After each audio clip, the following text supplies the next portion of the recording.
ज़नीरा फरीद अहमद। चचा रहीमो एक मेहरबान आदमी थे। उनके पास बहुत सारी बकरियां थीं। उनका बेटा रोजाना उनका दूध निकाल कर बेचता था। एक दफा वो मकान के पीछे बने बाड़े में दूध निकालने गया तो उसे अपनी एक बिक्री कम लगी। इसने सोचा बिक्री शायद कोई चारा कर ले गया है।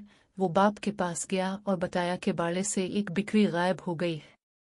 चचा रहीमो को हैरत हुई।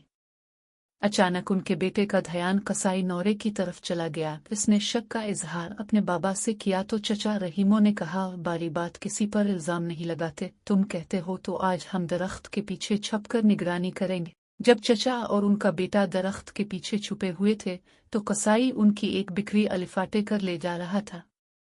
चचा को अपनी आंखों पर यकीन न आया। उन्होंने नौरे को आवाज देकर रोका और पूछा, ऐसी क्या बात हो गई कि तुम चोरी करने लगे?